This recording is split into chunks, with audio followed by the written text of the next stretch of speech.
Pengenalanmu dan saya kepada Tuhan harusnya membawa kita kepada sikap hati yang cukup dipuaskan oleh Dia air kehidupan itu. Sekalipun kamu mungkin merasakan sakit, sekalipun kamu mungkin merasakan tidak enak, sekalipun kamu mungkin merasakan banyak masalah dalam hidupmu.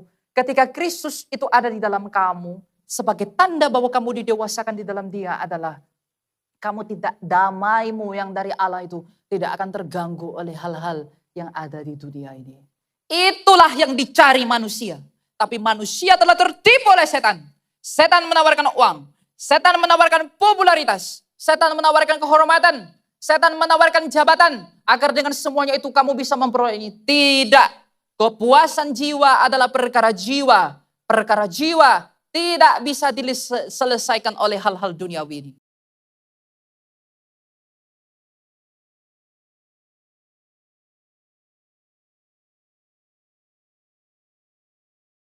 Mari kita berdoa. Tuhan, terpujilah Engkau dalam kekayaan dan kasih karunia-Mu, Engkau telah membawa kami untuk tiba pada saat ini.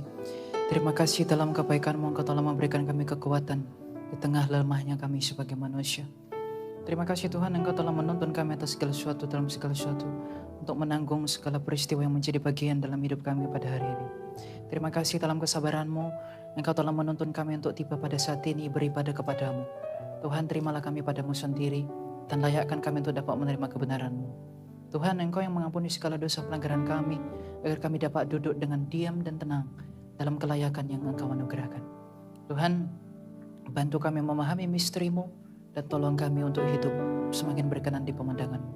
Terpujilah Engkau Tuhan kami Yesus Kristus, Engkau yang menolong hamba-Mu yang hina dan Engkau yang mengampuni ketidakmurniannya, dan Engkau yang melayakkan kami semua untuk dekat dengan Padamu. Amin. Ya, shalom Bapak Ibu, silakan duduk.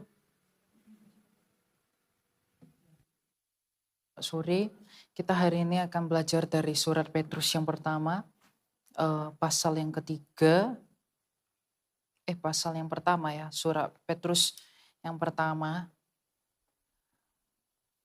1 Petrus 3, 1 Petrus 1 ayat 3 dan berikutnya.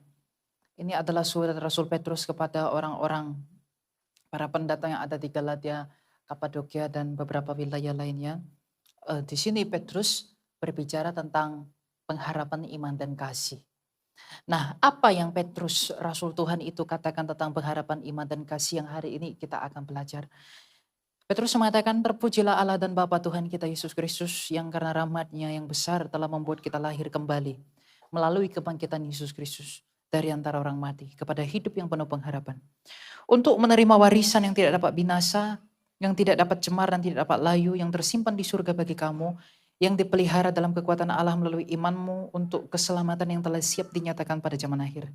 Bergembiralah akan hal itu, sekalipun sekarang ini kamu sementara harus berduka cita oleh berbagai pencobaan, yang dimaksudkan untuk membuktikan kemurnian imanmu yang jauh lebih tinggi nilainya daripada emas yang fana, yang diuji kemurniannya oleh api, sehingga kamu memperoleh pujian, kemuliaan, kehormatan, dan pada saat Yesus Kristus menyatakan dirinya. Petrus yang adalah muridnya Kristus, memberitahu kita bahwa selain daripada dia memuji Allah, dia mengatakan terpujilah Allah dalam kebaikan dan kemurahannya telah menolong kita untuk mengenal Dia. Dia berkata Tuhan telah memberikan kita suatu anugerah yang tak dapat layu yang berasal dari surga. Apa itu? Bahwa Kristus telah bangkit dari antara orang mati dan kita telah memiliki kelahiran kembali di dalam Dia. Sebagaimana Petrus tentu mengingat apa yang Tuhan katakan ketika Kristus mengatakan, jikalau kamu tidak dilahirkan kembali dari air dan roh, maka kamu tidak mungkin masuk ke dalam kerajaan surga. Bersukacitalah kamu, jikalau kamu telah dilahirkan dari Kristus melalui air baptisan, dan kamu telah menerima karunia daripada Roh Kudus, yaitu pada hari ini kamu bisa percaya kepada Dia. Karena orang yang telah dibaptiskan dan mereka yang telah hidup oleh karunia Roh, itulah hadiah terbesar yang disebut oleh Petrus, yang kita peroleh, warisan dari surga yang tak dapat binasa, yang tidak dapat cemar itu. Tapi terlebih di samping daripada itu, bahwa kita telah memiliki penghiburan dan pengharapan di dalam Kristus, bahwa kita juga akan dibangkitkan dari antara orang mati. Tetapi Petrus juga mengatakan, kamu juga perlu bersukacita, kamu juga perlu bertahan sekalipun kamu hari ini dalam duka citamu. Sukacita para rasul ketika dia melihat Kristus itu tidak pernah lepas daripada duka citanya ketika dia mengalami Tuhan. Tidak ada Paskah tanpa kematian, tidak ada kematian tanpa penderitaan. Kunci hidup hari ini adalah di tengah ketidakpastian dunia, kamu tentu risau. Kamu tentu mengatakan bahwa mungkin kita butuh sedikit lagi uang biar saya aman. Mungkin saya butuh sedikit lagi kehormatan biar saya dipuja. Mungkin saya butuh sedikit lagi tabungan biar saya aman. Mungkin saya butuh banyak atau sedikit lagi simpanan agar saya merasa kuat. Manusia di dunia ini berusaha untuk mencari segala sesuatu yang ada di bumi ini untuk mengisi kekosongan jiwanya. Tapi ingatlah, sebagaimana segenggam pasir tidak mungkin bisa menampung air laut, dan sebagaimana pelita api kecil tidak mungkin bisa menerangi seluruh kedalaman jurang. Demikian juga jiwa manusia yang selalu mencari kepastian. Jiwa manusia yang ingin cari kekuatan. Jiwa manusia ingin mencari kepuasan. Jiwa manusia yang berasal daripada Allah tidak akan pernah bisa dipuaskan selain daripada kehadiran Allah itu sendiri. Tetapi dunia ini telah menipu kita. Dunia ini telah membuat kita sibuk mencari semua yang ada di dunia untuk membuat kita merasa aman, untuk membuat kita merasa kuat. Padahal kita lupa kunci daripada jiwa yang di dalam anugerah daripada Tuhan untuk bisa diam dalam damai sejahtera. Itu hanyalah kita bersandar kepada Tuhan. Itu hanyalah ketika kita memiliki Tuhan. Banyak orang sekarang pikir dia capek karena penderitaan. Orang pikir dia capek karena bekerja. Orang pikir capek karena sibuk. Salah. Orang tidak pernah capek karena bekerja. Orang tidak pernah capek karena penderitaan. Orang capek karena bekerja itu ilusi. Yang membuat orang capek adalah karena dia berharap sesuatu bisa memuaskan jiwanya dari pekerjaannya. Tidak ada orang bisa bekerja melahirkan apapun yang bisa memuaskan jiwanya, yang bisa membuat dia semakin berkenan kepada Allah. Selain daripada kehadiran Allah itu sendiri dalam hatinya. Itulah yang diajarkan oleh Petrus. Bahwa ternyata di antara semua kekayaan dan karunia surgawi, yang paling penting itu adalah bagaimana kita memiliki Dia, Yesus Kristus itu. Hal-hal yang lain yang ada di dunia ini itu tidak terlalu penting untuk dibicarakan. Karena semuanya itu adalah hal yang tidak diprioritaskan oleh Allah. Karena hal yang paling dipentingkan oleh Allah, Tuhan kita itu adalah bagaimana kita ini semua masuk ke dalam keselamatannya. Dan cara Tuhan membuat kita dekat kepada Dia adalah dengan menyentuh kita. Sebagaimana sebatang kayu akan menjadi gosong apabila api menyentuhnya. Demikian juga jiwa, ketika kekudusan Allah yang kudus menyentuh jiwa kita, pada saat yang samalah kita akan berduka. Pada saat yang sama kita bisa menderita. Bukan karena api membenci kayu, bukan karena Allah membenci manusia. Ketika Allah mengizinkan kita berduka, Allah mengizinkan kita merasakan sakit, Allah mengizinkan kita mengalami yang sulit, itu bukan karena Allah membenci kita semua, tapi justru karena itu adalah bukti belas kasihan Allah untuk membawa kita semakin dekat kepadanya. Kalau kamu sudah merasa mampu, kalau orang sudah dipenuhi dengan segala sesuatu yang baik, dia mungkin berpikir tidak akan membutuhkan Tuhan Allah. Dia mungkin tidak akan membutuhkan Allah. Tetapi Kristus, bagaimana cara kita untuk bisa datang kepada Kristus itu? Kita harus sadar bahwa kita memang membutuhkan Dia.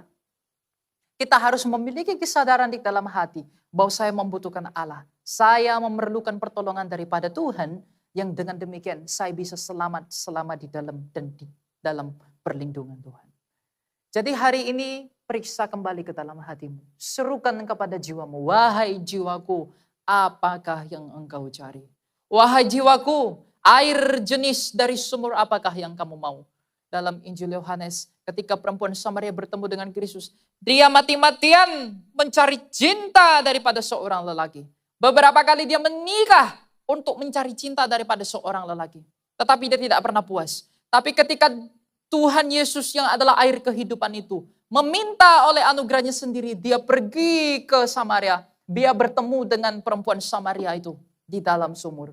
Ketika perempuan yang haus akan cinta, ketika perempuan yang ingin jiwanya dipuaskan oleh cinta laki-laki, ketika dia bertemu dengan Kristus, dia bertemu dengan mata air kehidupan. Dan ketika Kristus mulai berbicara, maka dia yang tadinya mengambil air dengan timba dari sumur itu, tapi ketika Tuhan berkata, jikalau kamu minum dariku, engkau tidak akan pernah haus lagi. Maka ketika perempuan Samaria itu mendengar banyak hal tentang Yesus Kristus, Ketika dia mengenal pribadi Tuhan itu, dia pergi meninggalkan timbanya. Dia tidak lagi membawa air yang ingin dia cari, tetapi dia telah membawa air kehidupan yang telah memuaskan dia. Dan dia pergi memberitakan Yesus Kristus kepada saudara-saudaranya. Seharusnya pertemuanmu dengan Kristus harusnya memuaskan jiwamu. Pertemuanmu dan pengenalanmu akan Allah seharusnya membuatmu tidak lagi memikirkan perkara-perkara duniawi yang sia-sia. Pengenalanmu akan Kristus harusnya membuatmu seperti perempuan Samaria itu. Karena ketika kamu bertemu dengan dia, ketika kamu mengenali dia, kamu tidak akan menganggap ada lagi yang lebih berharga. Kamu tidak akan menganggap ada lagi yang lebih penting. Kamu tidak akan menganggap ada lagi hal yang lebih baik selain daripada pribadinya dia, Yesus Kristus itu. Oleh karena itu, apakah kamu sudah sungguh-sungguh kenal dengan Tuhan yang kamu kenal? Apakah kamu sungguh-sungguh sudah mencari dia? Masalah di dalam jiwa kita, masalah penyakitnya saya, penyakitnya kamu dalam mengikut Tuhan. Tapi kita penuh dengan ketakutan, kita penuh dengan ambisi, kita penuh dengan kekhawatiran. Apa yang menyebabkan saya takut? Apa yang menyebabkan saya khawatir? Apa yang menyebabkan saya bersungut-sungut? Apa yang menyebabkan kita semua ingin dapat ini, dapat itu? Karena kita tidak mengenal dia. Jikalau kita mengenal dia, maka seperti Paulus, seperti Petrus, seperti Bartolomeus, seperti Yohanes sang penginjil, dan seperti Lukas rasulnya itu, karena mereka telah mengenal Kristus dalam keadaannya yang nyata, yang sebenarnya. Mereka tak memusingkan hal-hal dunia ini. Mereka tidak memusingkan besok maka apa. Mereka tidak memusingkan besok harus seperti apa.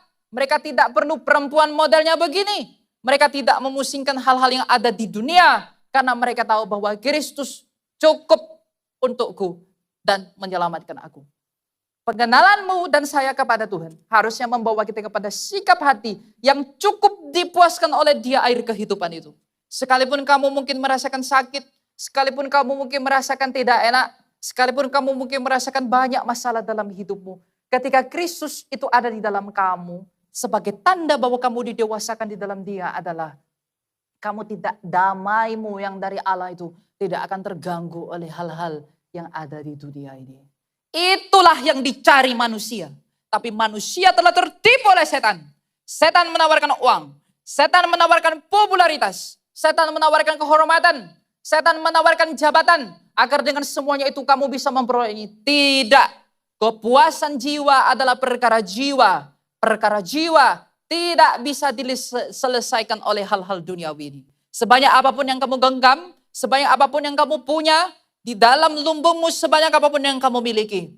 Banyak orang di rumah mewah tetap gelisah. Banyak orang begitu hormat tetap kosong. Banyak orang memiliki semuanya tetap hampa. Karena mereka tidak mengerti.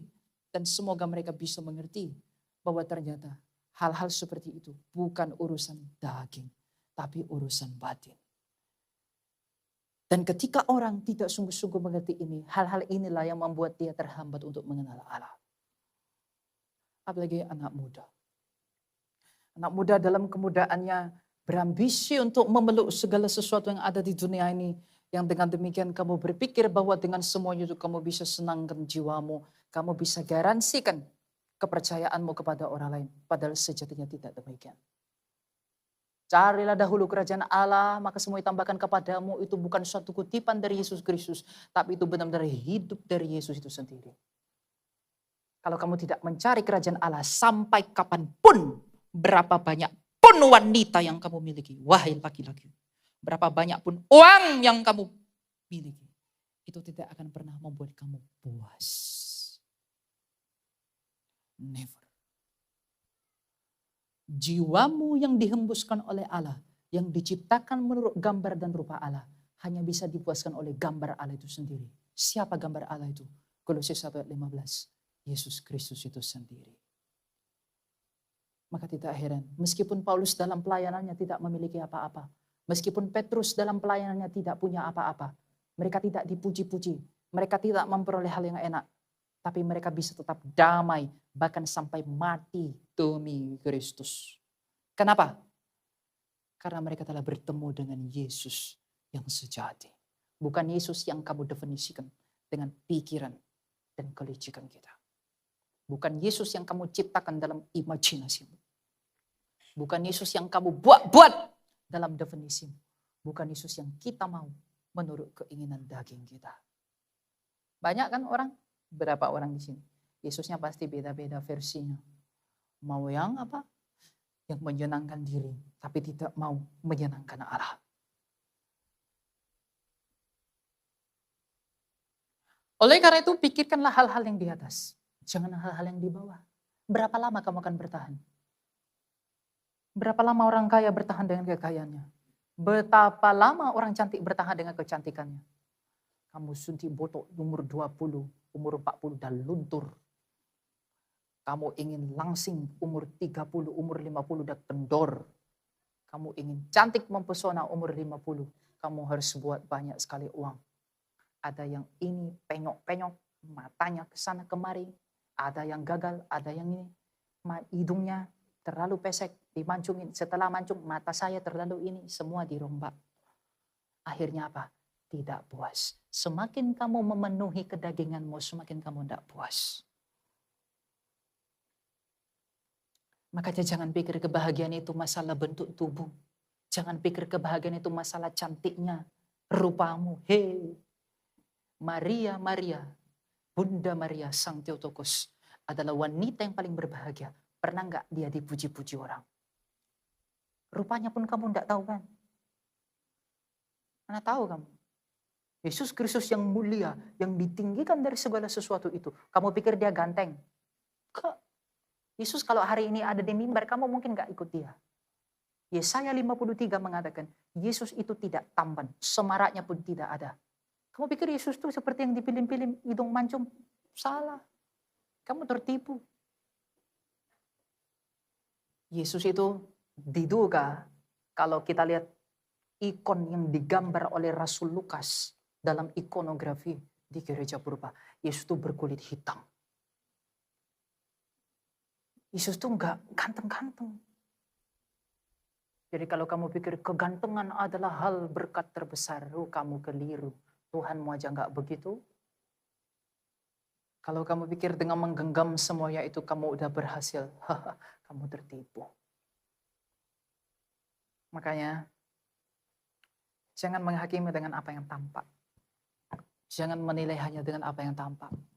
Yesus Kristus itu kamu bisa lihat enggak hari ini? Gak bisa. Tapi kenapa kamu ikut dia? Maka kamu perlu dekat kepadanya. Kamu perlu mencari dia dalam kesungguhan. Ingat ya anak muda. 20 tahun lagi kamu udah gak muda. Jangan sia-siakan waktumu yang muda ini. Untuk hal-hal yang gak penting. Kamu gak tahu umurmu sampai kapan. Orang tua yang udah 50-70. Gak usah minta umur panjang. Ngapain kamu umur panjang? Buat apa kamu di dunia ini panjang-panjang? Kalau umur panjang makin buat berdosa. Umur panjang itu penting. Kalau Tuhan mau memakai. Kalau hidup leha-leha umur panjang buat apa? Berikanlah saya. Kemarin saya ketemu dengan nenek-nenek pelayanan di Ciledug. Dia sudah tua, umur 70. Dia ada sakit. Dia minta, tolong doakan saya. Biar saya umur panjang. Ngapain kamu panjang-panjang lagi? Sudah 70. Kamu nggak mau ketemu Tuhanmu kah? Nah, dia terdiam. Dan akhirnya tidak jadi minta doa. Karena saya nggak mau doakan. Umur 70 mau umur berapa lagi? 80, 90. Tiba-tiba kalau umur makin panjang, kamu pahit sama Tuhan, kamu tinggalkan dia, kamu mati dalam keadaan pahit. Untuk apa? Yesus Kristus itu menurut hukum positivisme dunia hari ini, itu pribadi gagal. Mati muda, miskin, melarat. Iya kan? Mati muda umur 33. Miskin kan? Nggak punya apa-apa. Dipuji-puji orang nggak dia waktu itu? Enggak. Jadi kalau kamu menggunakan itu sebagai standar duniawi hari ini, kamu menghina dia secara nggak langsung. Kamu menghina Tuhan. Tapi pernah nggak kamu bertanya begini kepada dia? Oh, Kalau enggak itu, lantas apa? Kalau bukan itu tujuannya, lantas apa tujuan di dalam Tuhan itu? Pernah nggak kamu tanya begitu sama Tuhan? Tuhan, kamu ketika datang di dunia kamu nggak duduk di atas emas. Kamu nggak duduk di atas berlian. Kamu tidak punya tentara banyak. Apa yang mau kamu beritahu kepada dunia dengan kedatanganmu yang tiba-tiba itu? Yang tidak terduga itu. Pernah nggak kita tanya gitu kepada Tuhan? Kalau kamu bertanya begitu kepada Tuhan, kamu mengerti, oh ternyata bukan itu maksudnya, bukan itu tujuannya, bukan itu goalnya. Goal untuk menghidup Allah, untuk mengikut Tuhan itu adalah hidup. Hidup yang bagaimana? Hidup yang seperti Dia. Justru di dalam ketidakpunyaannya akan apapun dalam inkarnasi yang ilahi itu, Dia tetap bisa mengasihi manusia. Dia tidak menjadikan hal-hal bendawi menjadi alasannya mengorbankan diri bagi kita. Dia tidak menjadikan alasan kehormatan bagi Dia mengorbankan diri bagi kita. Dia tidak menjadi alasan kemuliaan. Dia tidak menjadikan kemuliaan sebagai alasan untuk mengorbankan dirinya kepada kita. Tapi Dia menjadikan alasan, yaitu adalah kasihnya sendiri untuk berkorban kepada kita. Bukan yang lain-lain. Dia nggak butuh kemuliaan, Dia nggak butuh hormat dalam inkarnasi. Tanpa berinkarnasi Dia sudah memperoleh semuanya itu. Dia yang duduk di atas para kerubim itu. Dia sudah memiliki semuanya itu. Tapi kenapa Tuhan itu datang ke dunia dalam keadaan seperti itu? Kenapa kamu tidak cari tahu itu? Kenapa kamu tidak?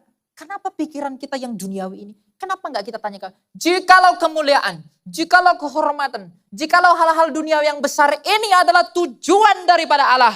Mengapa ketika Dia datang ke dunia Dia tidak memiliki semuanya itu? Karena bukan itu tujuannya, wahai manusia. Bukan itu yang dimaksudkan oleh Allah ketika Tuhan berkata, carilah dahulu kerajaan Allah, maka semua ditambahkan kepadamu. Bukan itu tujuannya. Tujuannya adalah bagaimana kasih itu bisa mengikat Dia dengan ciptaannya yang ditebus oleh darahnya dan nyawanya sendiri. Itu tujuannya. Jadi kalau hari ini kita berpikir untuk hal-hal yang duniawi untuk menilai Allah, kamu sia-sia. Kamu membuang terlalu banyak waktu menjadi seorang Kristen.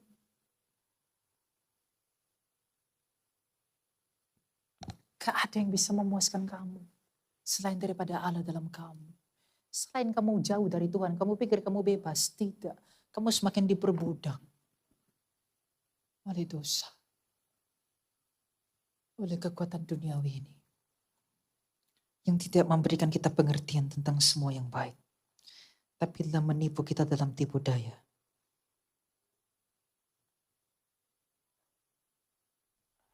Oleh karena itu, pikirkanlah hal-hal yang benar.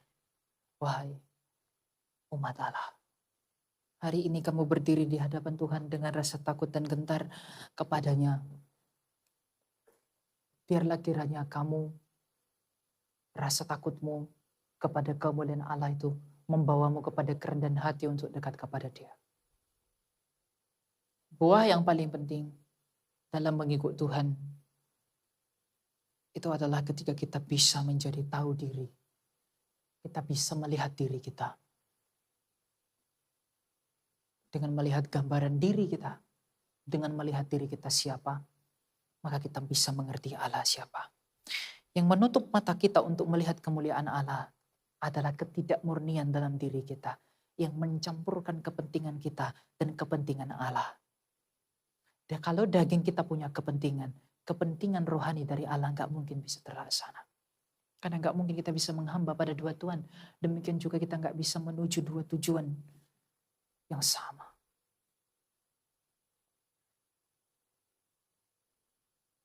Kita harus benar-benar mencari Allah dalam kebenarannya. Mencintai Dia dalam kebenarannya. Kita benar-benar mau mencari Dia, Tuhan itu. Kita nggak tahu dunia ini kapan berakhir. Kita nggak tahu kapan kematian datang. Kita nggak tahu kapan duka cita menimpa.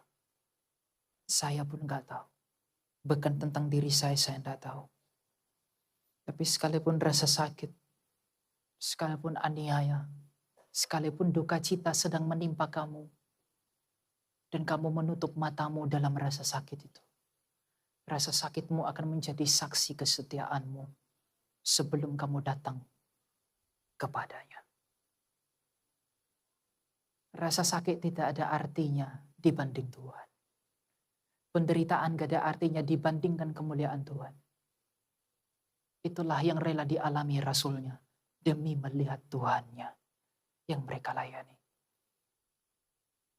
Jadi kalau kamu hari ini tidak menderita, hari ini kamu tidak kesusahan ikut Tuhan, kamu bersyukur.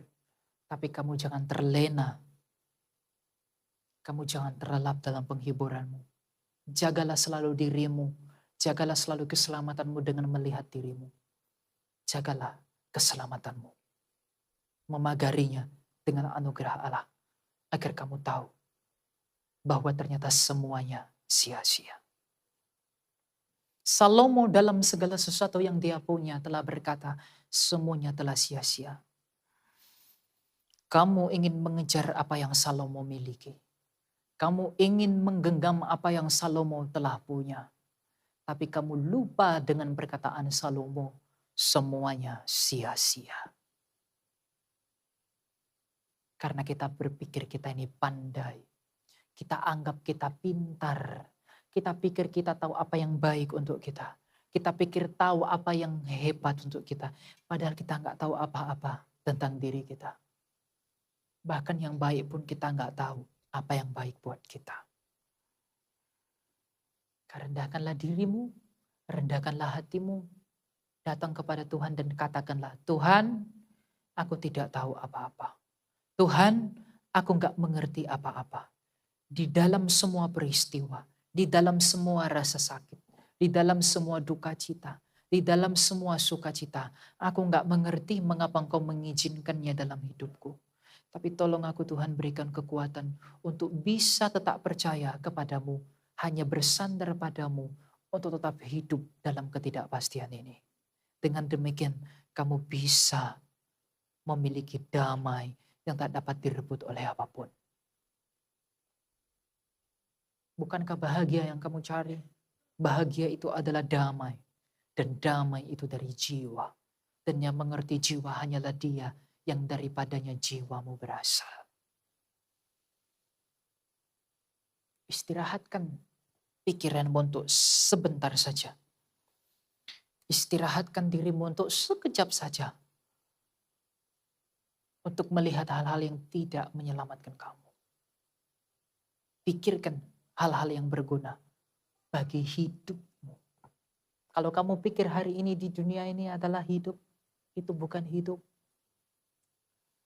Saya lihat ada yang tua di sana. Saya senang sekali dengan orang yang tua. Karena apa? Entah apa yang telah mereka lalui, tapi mereka tetap Tuhan izinkan hidup dalam kesetiaan iman. Banyaknya pergumulan, banyaknya huru-hara, banyaknya penderitaan, banyaknya semua yang mereka alami. Tuhan telah memberi mereka anugerah menanggung semuanya itu dan tidak murtad. Orang yang sudah tua memiliki banyak pengalaman hidup bersama dengan Allah sekalipun dia belum menyadarinya. Kita kagum kepada Tuhan bagaimana Tuhan tetap setia mewahyukan dirinya. Bagaimana Tuhan tetap setia mengasihi kepunyaannya kepada orang-orang yang dari kecil hingga kembali jadi kecil. Orang tua kan jadi balik jadi kecil kan. Dulu tingginya segini, makin besar segini, makin tua segini lagi, makin kecil. Makanya anak-anak muda, kamu perlu belajar dari orang tua. Kamu perlu banyak belajar dari mereka yang sudah sepuh-sepuh. Mungkin mereka nggak tahu teologi Tritunggal, keselamatan inkarnasi. Tapi hidup mereka telah berbicara lebih banyak penyertaan Tuhan daripada yang kamu jalani. Jadi kamu jangan anggap orang tua-tua itu, aduh sudah tua, lemot. Lalu kamu menghindar dari mereka. Tidak. Mereka yang sudah tua adalah bukti bagaimana Allah memelihara mereka. Kalau kamu mau dipelihara, tanya kepada mereka bagaimana Tuhan memelihara mereka. Jangan hindarkan dirimu dari yang tua. Tua, belajar dari yang tua. Sebab apa? Dalam Wahyu, umat pilihan Allah disebut 24 tua-tua. Bukan 24 muda-muda.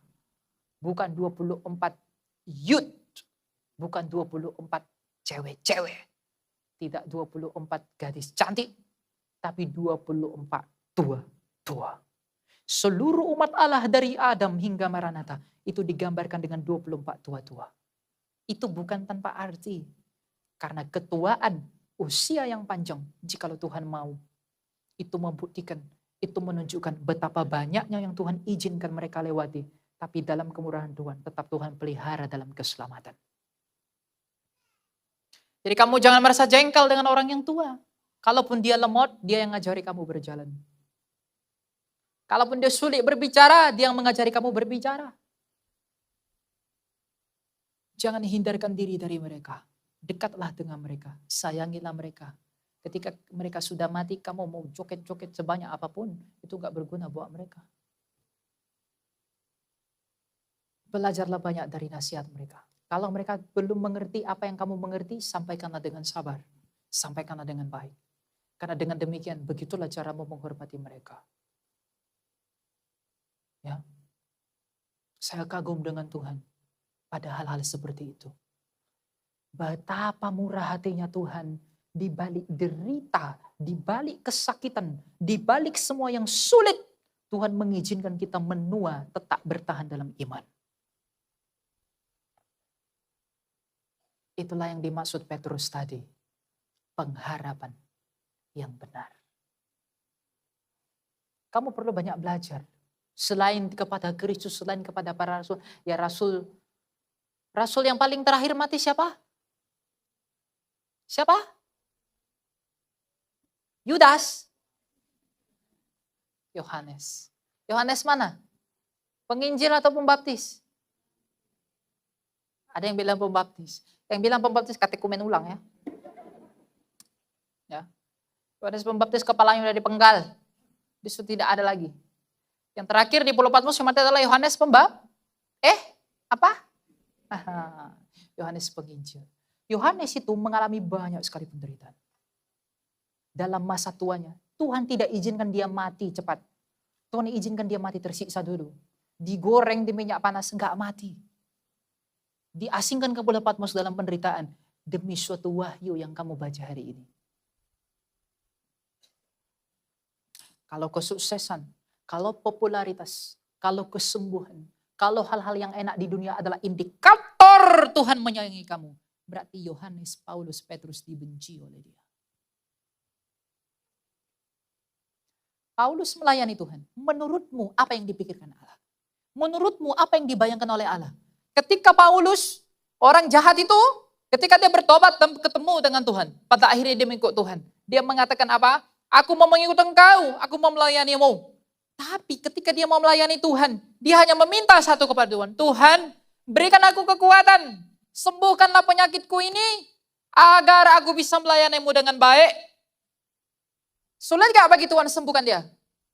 Tapi kenapa Tuhan tidak mau sembuhkan dia?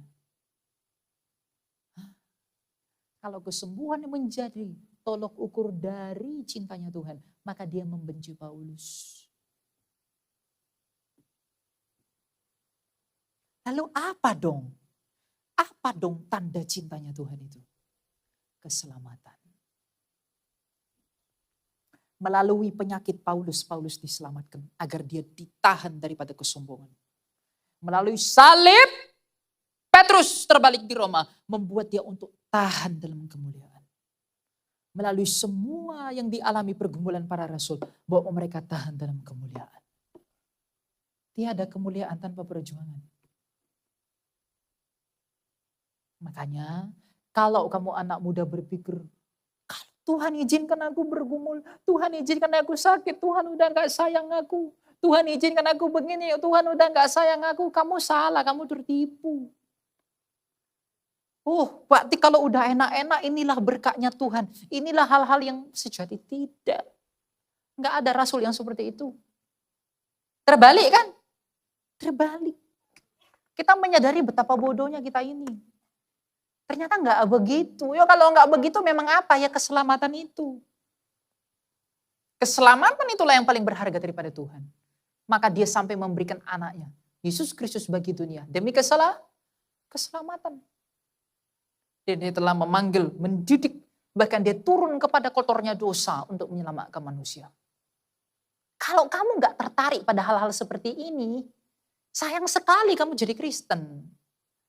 Kalau kamu nggak tertarik pada hal-hal yang rohani, kalau kamu tertarik ikut Yesus hanya karena kamu tahu Yesus sembuhkan orang sakit, hanya karena kamu tahu Yesus bisa buat kamu kaya, kamu tahu Yesus, itu sayang sekali.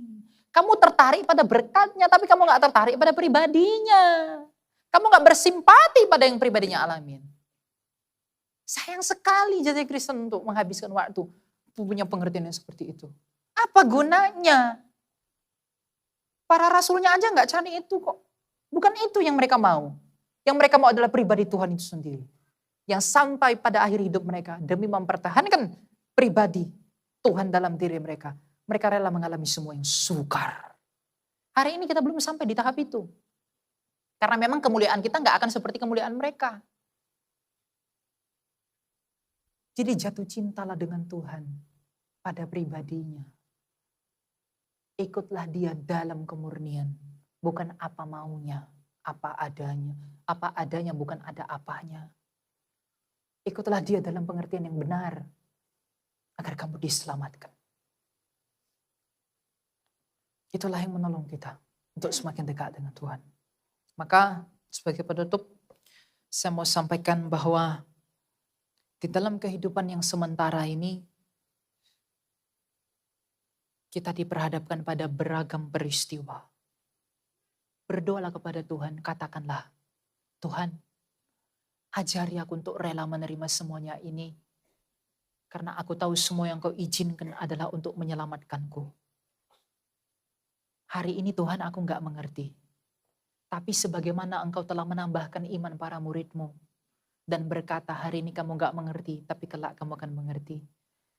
Maka meskipun aku hari ini gak mengerti, berikan aku kekuatan untuk tak bertahan sampai aku mengerti. Dengan sikap hati seperti itu, kamu selamat. Kamu gak hidup lagi bagi dirimu, kamu gak hidup lagi bagi kemauanmu, tapi kamu berserah, rebah di hadapan kehendak Allah. Yang pasti kehendaknya adalah menyelamatkan kamu. Bukan untuk membinasakan kamu. Satu-satunya yang Tuhan mau dalam hidupmu adalah kamu selamat di dalam Dia. Tuhan bisa jadikan luka. Tuhan jadikan salib terbalik kepada Petrus. Tuhan melalui penyakit menyelamatkan Paulus. Tuhan melalui masalah menyelamatkan Bartolomeus. Tuhan melalui mulut singa menyelamatkan Ignatius. Tuhan melalui penjara memurnikan Paulus. Apa yang kamu anggap hina, ternyata melalui itulah Tuhan menyelamatkan para rasulnya. Kamu jangan anggap itu hina. Karena disitulah, di tempat yang terhina itulah kemuliaan Allah dinyatakan. Jadi jangan kejar dunia ini. Hiduplah sementara saja. Jangan lama-lama. Tapi kamu jangan salah arti.